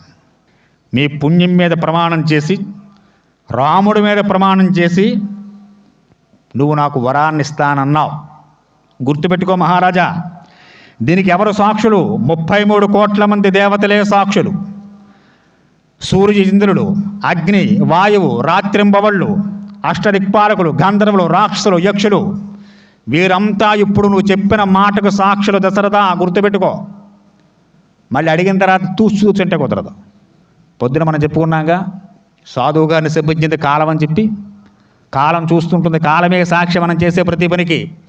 కాబట్టి ఆ యొక్క అవకాశాన్ని వినియోగించుకుంది కైకేయ. రాముడి మీద ప్రమాణం చేసి మాట ఇచ్చావు, నాకు కోరిన కోరికలు తీరుస్తానన్నావు. దీనికి సాక్షులు సూర్యచంద్రులు సాక్షులు, రాత్రి పగలు సాక్ష్యం, 33 కోట్ల మంది దేవతల సాక్ష్యం. రేపు పొద్దున మళ్ళీ మాట తెప్పితే కుదరదు దశరథ మహారాజా. నాథా అడుగుతున్నా. స్మరన్ రాజన్ పురావృత్తం తస్మిన్ దైవాసురేరణే తత్ర చావ్యముచ్చత్రు తవ జీవితమంతరాహ తత్ర చాపమేయా దేవాన్ యత్తత్వం సువిక్షిత జాగచ్చ యతమానాయతో తతో మే ప్రదతో వరవు. మహారాజా మీకు బాగా గుర్తుండాలి. ఒకవేళ గుర్తు లేకపోతే గుర్తు చేస్తున్నాను, శ్రద్ధగా ఆలకించండి. ఆనాడు సంభాసుర యుద్ధం జరిగినప్పుడు మీ ప్రాణాలు కాపాడానని చెప్పి, చక్కగా శీతలోపచారాలు చేసేనని చెప్పి నాకు 2 వరాలు ఇస్తా అన్నారు. గుర్తుందా? ఓ గుర్తుందన్నాడు. తప్పకుండా. ఏం కావాలో చెప్పు, నీకేం కావాలని కోరుకుంటున్నావు? అవన్నీ ఇస్తాను. ధనాల, ధాన్యాల, రత్నాల, రాజ్యాల, సామంతరాజులు చాలామంది ఉన్నారు. నీకు ఏ రాజ్యం కావస్తే ఆ రాజ్యం. ఇప్పుడు ఫోన్ చేసి ఇచ్చేరా అబ్బాయి, మా కైకమ్మకి రాజ్యం అంటే ఇచ్చేస్తాను. నువ్వు రానివైపోదానికి ఎవడొద్దన్నాడు నిన్ను? నీకు ఫుల్ పవర్స్ ఇచ్చేస్తాను. అటువంటి మడుమాణిక్యాలు కావాలా, రాజ్యాలు కావాలా? కైకేయ చెప్పు. ప్రమాణం చేసిన కాబట్టి మాట తప్పడు దశరథుడు అని.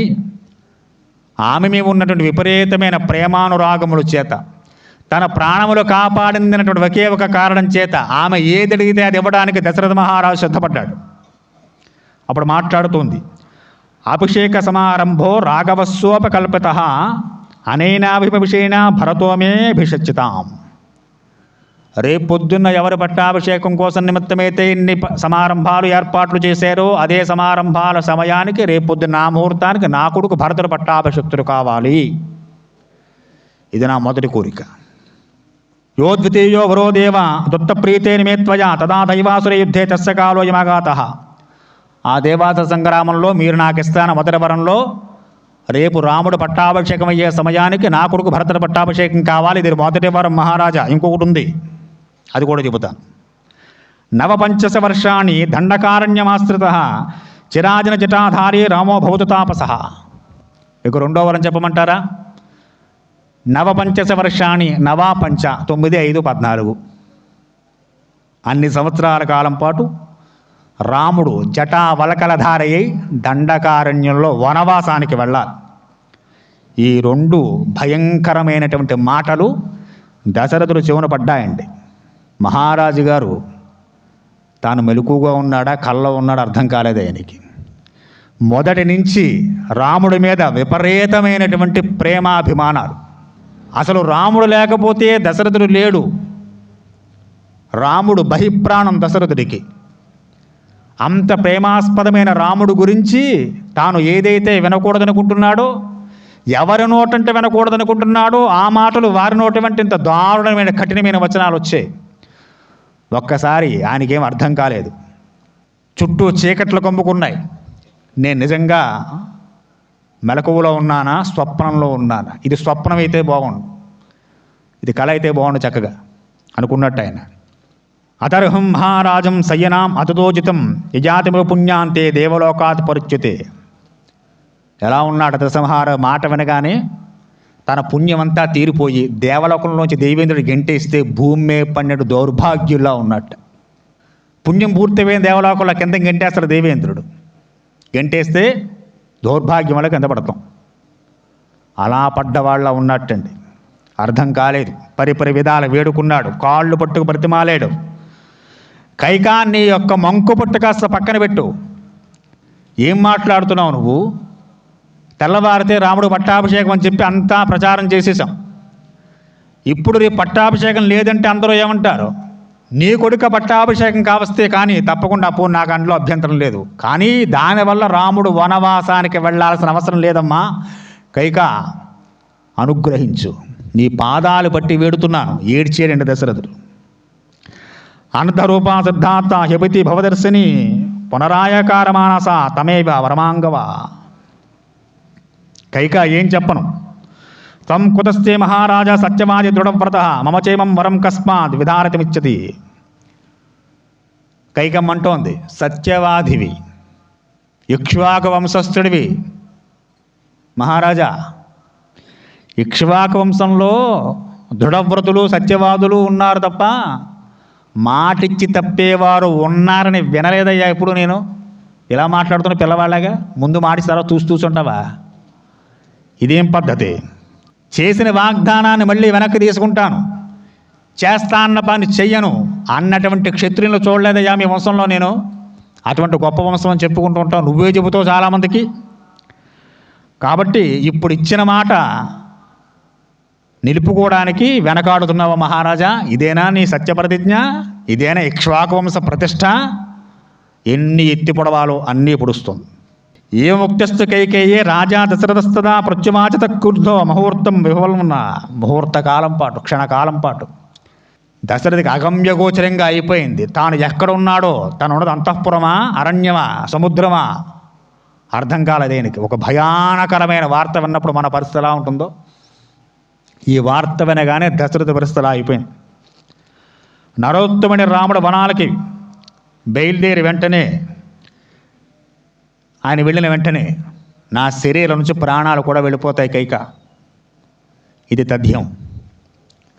అప్పుడు హాయిగా నువ్వు భర్త లేని దానివై నీ కుమారుని భరతుని పట్టాభిషేకం చేసుకో.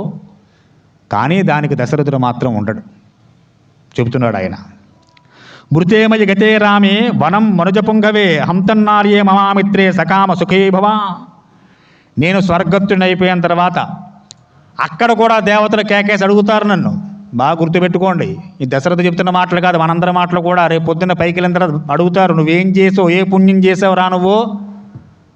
దశరథ చెబుతున్నాడు, రేపు పొద్దున్న నేను స్వర్గస్థుడు అయిన తర్వాత నన్ను స్వర్గంలోకి తీసుకువెళ్ళరు కైక, నరకంలో పడేస్తారు. ఎందుకో తెలుసా? రాముడికి పట్టాభిషేకం చేస్తానని ముహూర్తం పెట్టి చాటింపు వేయించి అది మానేసి భరతుడికి ఎందుకు చేసేవరా వెధవా, నన్ను తిడతారు దేవతలు, తీసుకువెళ్ళి నరకంలో పడేస్తారు. కైక ఈ ఒక్క విషయంలో కాస్త అనుగ్రహించు, కనికరించు అని పాదాలు పట్టి గేడుస్తున్నాడండి. కైకేయాం ప్రియకామైన రామ ప్రజాతితోమయ ఇది సత్యం భవేమశ్యే తదస్యం భవిష్యతి. కైకా కాస్త అనుగ్రహాన్ని చూపించు, రాముడి వెంట కక్ష పెట్టుకోకు. రాముడు ఎలాంటి వాడో తెలుసు కైకా నీకు. భరతుడి కన్నా నీకు ఎక్కువ సేవ చేసిన వాడు రాముడే, మర్చిపోయేమో. ఒకసారి గుర్తు చేసుకో, నీలో ఉండే ఆ మాతృప్రేమ ఎక్కడికి వెళ్ళిపోయింది? ఎందుకంటే కరక్తంగా మాట్లాడుతున్నావు. ఎవరు నూరు పోసారు నీకు ఇవన్నీ? నేను మందర మాత మాత్రం పైకి రావట్లేదండి, కైకమ పైకి చెప్పడం లేదు ఎక్కడ. సూరచ్చ కృత విద్యచ్చ జితక్రోధో క్షమాపర కథం కమలశపత్రక్షో మయారామ వ్యవస్థిత. రాముడు మహావీరుడు, సకల విద్యా సంపన్నుడు, అసలు కోపం అంటే ఎరగడు మహానుభావుడు. అటువంటి వాడి మీద ద్వేషం ఏమిటి కైకా నీకు?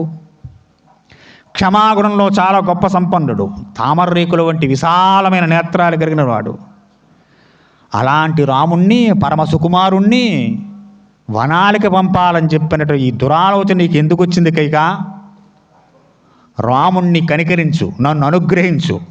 నా ప్రభాతం త్వయామేచ్చే నిశే నక్షత్రభూషణే క్రీతామే దయాభద్రే మయం పరిచితోంజలి. సాయం సంజయవాడ వెళ్ళిరండి దశరథ మహారాజు గారి కైక అంతఃపురానికి. తెల్లవార్లు సంభాషణ సాగుతూనే ఉంది. రాత్రి గడిచిపోతోంది. దశరథుడు అనుకుంటున్నట్ట, ఈ రాత్రి తెల్లారకుండా ఉంటే బాగుండు. ఎందుకని? తెల్లవారితే రాముడు వనవాసానికి వెళ్ళాల్సి వస్తుంది. కాబట్టి ఈ రాత్రి అలా ఉండిపోతే బాగుండు. ఈ బాధ ఎలా నేను పడుతూనే ఉంటాను, రాముడు నా దగ్గరే ఉండాలి. ఇది దశరథుడి కోరిక. అథవా గమ్యతాం శీఘ్రం నాహమిచ్చామి నృడుతాం విశంసాం కైకేయం దృష్టం యత్కే వనమహత్. ఆ రాత్రి ఉంటుందా? వెళ్ళిపోతుందిగా. ఏది పగల ఉండదు, రాత్రి ఉండదు. కాబట్టి ఇంత భయానకమైన ఈ రాత్రి, ఈ భయాన్ని, ఈ క్రోధాన్ని, ఈ ద్వేషాన్ని, ఈ ఖేదాన్ని అనుభవిస్తా, నాకు పర్వాలేదు, రాముడు రాజ్యంలో ఉంటే చాలు, ఈ రాత్రి వెళ్ళిపోకుండా ఉంటే చాలు దశరథుడు కోరుకున్నాడు. ఆ దిక్కుమాలిన రాత్రి వెళ్ళిపోయింది. ఏ ముక్తో తతో రాజా కైకేయం సమతాంజలి ప్రసాదమాపురం కైకేయం చేదమబ్రవీత్. రాజనీతి విజ్ఞైన దశరథ మహారాజు అలా చాలా ఖేదం పొండి బ్రతిమాలి బామాలి కైకేయికి ప్రాంజలి ఘటించి ఆమెను ప్రసన్నాలు చేసుకోవడం కోసం మళ్ళీ కొన్ని లాలిత్యమైన మాటలు మాట్లాడుతున్నారు. తలతల వారిపోతుంది, బ్రహ్మే ముహూర్తకాలం సమీపించేస్తోంది. సాధువృత్తస్య అధీనస్య త్వద్గతస్య గతాయుష ప్రసాదం క్రీతాం దేవి భద్రే రాజ్ఞో విశేషతః. దేవి మృదు మధుర స్వభావం గలవాడు, దీనుడు, నిన్నే శరణొచ్చినటువంటి వాడు. అటువంటి రాముణ్ణి దూరం చేసే ప్రయత్నం చేయకు. రాత్రంతా నీతో ఏదో పరుషంగా మాట్లాడాను ఒప్పుకుంటున్నానుగా, దుర్భాషలే ఆడాను నీతోటి. కైక అవన్నీ మనసులో పెట్టి క్షమించమ్మా, కాస్త కనికిరాను చూపించు కైక. శూన్యైన కలు శుశ్రూణో మయేదం సముదాహృతం కురు సాధు ప్రసాదం తే బాలే సౌహృతమహ్యసి. ఓ సుందరాంగి, మనస్సు పని చేయలేని స్థితిలో ఉన్నాను నేను, ఏ ఆలోచన రావడం లేదు నాకు. నీతో రాత్రి చాలా కర్కశంగా మాట్లాడుంటాను, నీ మనసు బాగా గాయపరుచుంటాను, నువ్వు చాలా బాధపడుంటావు. కాబట్టి కైక మన్నించు, ఒకసారి కురపు చూపు. నీకు నేను వరంగా ఇచ్చినటువంటి రాజ్యాన్ని నా రాముడికి అప్పగించే ప్రయత్నం చెయ్యి. ఆ ఒక్క వరం పక్కకు తీసుకో. రాముడు రాజు అవ్వడం వల్ల పోని నీ కుమారు భరతుడినే రాజాభిషిక్తుని చేద్దాం. దానికి రాముడు వనావాసానికి వెళ్ళడం ఎందుకు? ఒకవేళ రాముడు వల్ల నా వల్ల నీ కొడుక్కి అని అపకీర్తి అపకారతతో బాధిస్తున్నావేమో. రాముడు అలాంటి వాడు కాదు, నాకు అసలు ఆ పనే లేదు. భరతుడు రాజ్యమే కూర్చుంటాడు, పట్టాభిషేకం చేస్తాడు. రాముడు రాజ్యంలో ఉండే ఆ ఒక్క వరాన్ని ఇవ్వమ్మా అడుగుతున్నాడు దశరథుడు. ప్రసీదదేవి రామోతం తద్వద్దం రాజమవ్యయం అబదామవతాంగే స పరమవాప్నతి. ఓ రాణి కురపజూపు, రాముణ్ణి కనికరించు, నన్ను అనుగ్రహించు. ఓ సర్వాంగ సుందరి, రాముడికి రాజ్యాన్ని అప్పగించడానికి ఇష్టం లేకపోతే భరతుడికే ఇస్తాను. నాకు రాముడు భరతుడు తేడా ఏం లేదు. రాముడు కూర్చుంటే అంత ఆనందం, భరతుడు కూర్చుంటే అంతే ఆనందం. పొన్ని ఒక వరాన్ని తప్పకుండా తీరుస్తాను, భరతుడిని పట్టాభిషిక్తుని చేస్తాను. రాముడు కూడా రాజ్యంలో ఉండే ప్రయత్నం చేయి నువ్వు, ఆయన దూరంగా పంపక్కర్లేదు. చక్కగా భరతుడు, శత్రుఘ్నుడు, రాముడు, లక్ష్మణుడు అందరూ రాజ్యంలోనే ఉంటారు, ఏ బెంగా ఉండదు. ఆ ఒక్క విషయంలో కాస్త వెనక్కి తీసుకో. పుత్రస్తోకార్జితం పాపాభిజజ్ఞం పరితం భవి విమిష్టేమానం ఉద్యేక్ష శైవాక్షమిదమబ్రవీత్. పుత్రశోకంతో వెలవల్లాడిపోతున్నాడు దశరథ మహారాజు గారు. ఆమె ఎక్కడా ఇచ్చిన వరాలు నిలబెట్టుకోలేకపోతే అసమర్థుడవని ఒప్పుకో. ఇక్ష్వాకు వంశం సత్యవ్రత పాలకులు కాదని ఒప్పుకో. అందులో నువ్వు చెడబుట్టేవని ఒప్పుకో. ఇక ఎంతైనా మన పని జరగాలంటే ఎన్ని మాటలైనా అంటాం, ఎంత కర్కశంగానే మాట్లాడతాం. ఈ మాటలన్నీ పొలుగుతోంది కైకమ్మ. నీ వంశం సత్యవాది కాదని ఒప్పుకోవయ్యా. పోనీ అందులో నువ్వు సరైన వాడు కాదని ఒప్పుకో, పోయిందేముంది? నేనేం బలవంత పట్టలేదు. నువ్వు భరతుడికి పట్టాభిషేకం మాని, వరమిస్తాను మాట తప్పాడు దశరథుని చెప్పి లోకమంతా చెప్పుకుంటుంది, నీ పేరు హాయిగా మారుమ్రోగుతుంది, పోయిందేముందయ్యా అని చాలా చక్కగా మాట్లాడుతోంది. పాపం కృత్వేవి కిమదం మమ సంస్కృతం సంశ్రయం శేషే క్షిత్తే సన్నః స్థిత్వా సాతం తమరహసి. వరములిస్తానికి ప్రతిజ్ఞ చేయడం ఎందుకు? అడిగిన తర్వాత నేను చేయలేను ముర్రు అని చెప్పి ఏడవడం ఎందుకు? ఎవడు చేయమన్నాడు ఇవన్నీ నిన్ను? ఆ రోజు వరాలు ఇస్తానని ఉండకపోతే ఈ గొడవ ఉండేది కాదుగా నీకు నాకును. అప్పుడేమో సంతోషంతో వరాలు ఇస్తానన్నావు, ఇప్పుడు అడిగితే కాదంటున్నావు. ఇదెక్కడ సత్యప్రతిజ్ఞలయ్యా మీ వంశానికి? నేను ఎక్కడ వినలేదే. మా రాజ్యంలో కైకేయ సతపతిని ఏమైనా అడిగితే అడిగినట్టు ఇస్తాడు మహానుభుడు మా నాన్నగారు, అంతేగా మాట్లాడేది. ఇక కాబట్టి సత్యమేక పదం బ్రహ్మ సత్యే ధర్మ ప్రతిష్ఠిత సత్యమేవాక్ష్యా వేద సత్యే నేవాప్సి సంపరం. సత్యం అనే పదం పరబ్రహ్మతత్వం, అది పరబ్రహ్మస్వరూపం. ధర్మాచరణమే సత్యం. వేదాలన్నీ సత్యాలన్నీ ప్రతిపాదన చేస్తూ ఉన్నాయి. ఇవన్నీ ఎవరు మాట్లాడుతున్నారు? కైకేయి మాట్లాడుతుంది దశరథుడితోటి. కాబట్టి సత్యాన్ని ఆశ్రయించే లోకమంతా నడుస్తోంది. సత్యానికి కట్టుబడి దేవతలకు ఇచ్చిన మాట జవదాటకుండా ఉండడం కోసం సముద్రుడు తన కలియగట్టు దాటకుండా ఉన్నాడు. అక్కడే ఎగురుతాడు, అక్కడే పడతాడు వెనక్కి వెళ్ళి. దేవతలకు మాట ఇచ్చేట సముద్రుడు ఆ సత్యానికి కట్టుబడి అక్కడక్కడే గుద్దుకుంటాడు. ఈ లోకమంతా సత్యం మీద ఆధారపడి ఉంది మహారాజా, నీవు సత్యవర పాలకుడు అని చెప్పి వింటున్నాను. మరి ఏదయ్యా నీ సత్యం? ఎస్తే మంత్రకృత పాణి అగ్నే పాపే మయా ధృత తం త్వజామి స్వజం చేవ తవ పుత్రం త్వయా సహ. దశరథుడు అంటున్నట్ట, ఓ పాపాత్మురాలా, ఆ రోజు వివాహ సమయంలో అగ్నిసాక్షిగా మంత్ర సంస్కారంతో పునీతమైనావని చెప్పి నీ పాణిని గ్రహించేను నేను. అగ్నిసాక్షిగా పెళ్ళిళ్ళు చేస్తూ ఉంటారు పునీతులు చేసి. అప్పుడు నీ చెయ్యి పట్టుకున్నాను నేను చేసిన పెద్ద పొరపాటు అది. ఏది? నిన్ను పెళ్లి చేసుకోవడం. ప్రీతా రజనీదేవి సూర్యశోదయం ప్రతి అభిషేకం గురుజన త్వరయిష్యతి మాం ధ్రువం. దాదాపు రాత్రంతా గడిచిపోయింది, తెల్లవారిపోతోంది. సూర్యోదయం అయిన వెంటనే వశిష్ఠాది గురువులు పట్టాభిషేకానికి కావాల్సిన సమస్త సమారంభాలు సిద్ధం చేసుకుని సమస్త వస్తువులతో వచ్చి శ్రీరామచంద్రమూర్తి పట్టాభిషేకం చేయడానికి తొందర పెడతారు. ఆ పట్టాభిషేకం ఆగిపోయిందని చెప్పి వారితో ఏం చెప్పమంటావు? రేపు రాజ్యం అంతా అడుగుతుందిగా, ప్రజలందరూ అడుగుతారా? ఎన్నో దేశాల నుంచి ప్రజలు వచ్చి కూర్చున్నారు రాముడి దగ్గర పట్టాభిషేకం చూడడం కోసం. గత వారం మనం చెప్పుకున్నాం. సామంతరాజులు, పురోహితులు, జానపదులు, సామాన్య జనులు, పండితులు, పామరులు ఎంతోమంది అడుగుతారు, ఏమయ్యా దశరథ ఎందుకు ఆపేసావయ్యా? మీ ఆవిడ చెప్పిందని ఆపేసావా? సిగ్గులేదు, తిడతారు రేపు పొద్దున్న, అపనంద పాలు అవుతాం. కైకా, నీ పాదాల బట్టి వేడుతున్నానే, ఎంతో బ్రతిమాలేరు. తత పాయస సమాచార కైకేయి పార్థవం పునః ఉవాచ పురుషం వాక్యం వాక్యజ్ఞో రోమహర్షిత. దురాలోచనలతో మనస్సంతా నిండిపోయిన కైకేయ చాలా క్రోధంగానే మాట్లాడిందండి. ఏమాత్రం శాంతించలేదు ఆవిడ. తను అనుకున్న పని జరగడం కోసం ఎంతకైనా ఎలాంటి వచనాలైనా మాట్లాడడానికి సిద్ధంగా ఉండేవాడు. ధర్మబద్ధేన బద్ధోస్మి నష్టాచ మనుచేతన జ్యేష్టం పుత్రం ప్రియం రామం దుష్టమిచ్చామి ధార్మికం. నేను ధర్మపాశాలతో బంధింపబడాను, నా బుద్ధి ఏమాత్రం పనిచేయడం లేదు.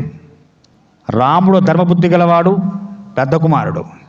అట్టిన ముద్దల పట్టిని రాముణ్ణి విడిచేయమని ఎలా అడుగుతున్నావు కైక? కాస్త అనుగ్రహించమ్మా. కిమిదం భాషచే రాజన్ వాక్యం గురుజనోత్సవం అయినాతు విక్లిష్టం పుత్రం రామ మహార్హసి.